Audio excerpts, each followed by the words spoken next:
Hello दोस्तों, आप सभी का हमारे यूट्यूब चैनल लक्ष्य प्राप्ति एजुकेशन पॉइंट में बहुत बहुत स्वागत है।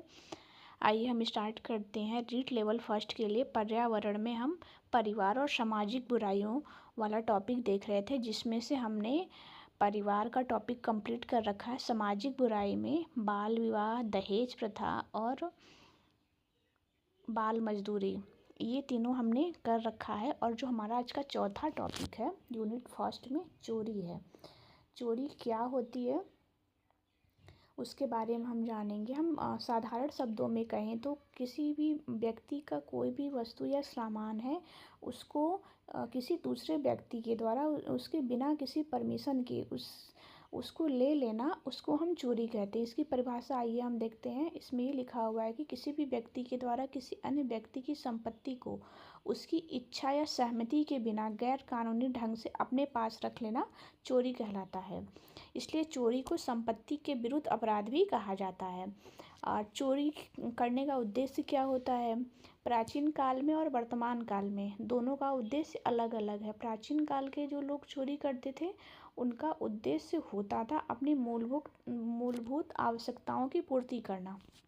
लेकिन वर्तमान समय में क्या है कि लोग जो हैं अपनी मूलभूत आवश्यकताओं के लिए चोरी नहीं कर रहे हैं, बल्कि अपनी विलासितापूर्वक जीवन को जीने के लिए चोरी कर रहे हैं। जैसे कि उन्हें ब्रांडेड कपड़े चाहिए और लग्जरी घर चाहिए और मोबाइल अच्छी कंपनी का चाहिए, इसके लिए वो लोग चोरी कर रहे हैं।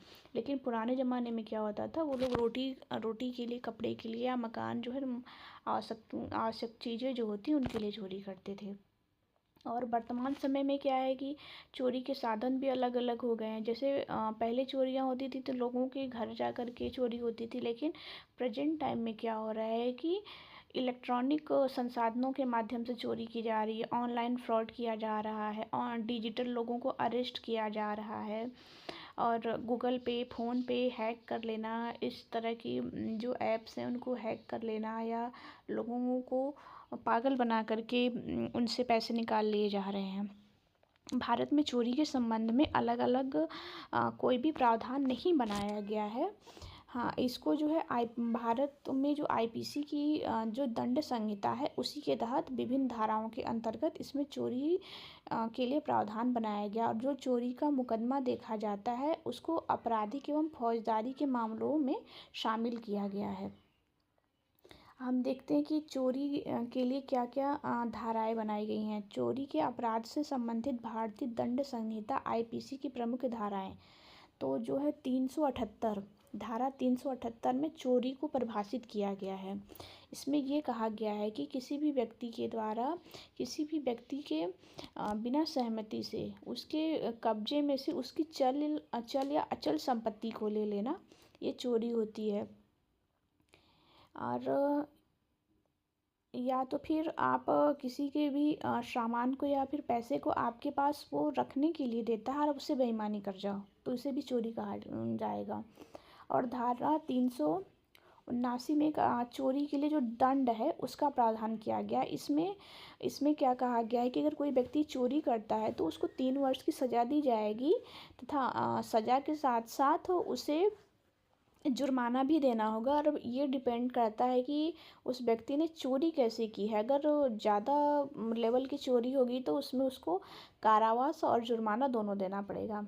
धारा 380, इसमें ये कहा गया है कि अगर किसी के घर में चोरी करते हैं, इससे घर से तात्पर्य ये है कि चाहे वो टेंट का बना हो या किसी नाव पे घर हो या कोई ईंट पत्थर से बना हुआ मकान हो, अगर उसमें चोरी की जाती है तो उसमें पकड़े जाने पे 7 साल की तो सज़ा दी जाएगी, तथा सज़ा के साथ साथ जुर्माना भी उसमें देना पड़ेगा। और धारा जो 81 है, उसमें ये कहा गया है कि कोई भी लिपिक या सेवक के द्वारा, किसी भी नौकर के द्वारा या कोई भी लिपिक है उसके द्वारा अगर अपने मालिक की संपत्ति को कब्जे में ले लिया जाता है तो उसको भी हम चोरी ही मानेंगे। इसमें जो है सज़ा का जो प्रावधान है, इसमें 7 साल का कारावास और जुर्माना इसमें प्रावधान है। धारा जो है 382, इसमें क्या है कि अगर चोरी करने का प्रयास किया जा रहा है तो उसमें जिससे उसकी संपत्ति लेने का प्रयास किया जा रहा है उसकी उसमें मृत्यु भी हो सकती है या उसको मारने का भी प्रयास किया जा सकता है, तो इसके तहत उसको 10 साल की सज़ा का प्रावधान है। और डकैती डकैती जो है आईपीसी की धारा 390 से 395 तक आईपीसी की धाराएं बनाई गई हैं। अगर वीडियो पसंद आया तो चैनल को लाइक करिए, सब्सक्राइब करिए। धन्यवाद।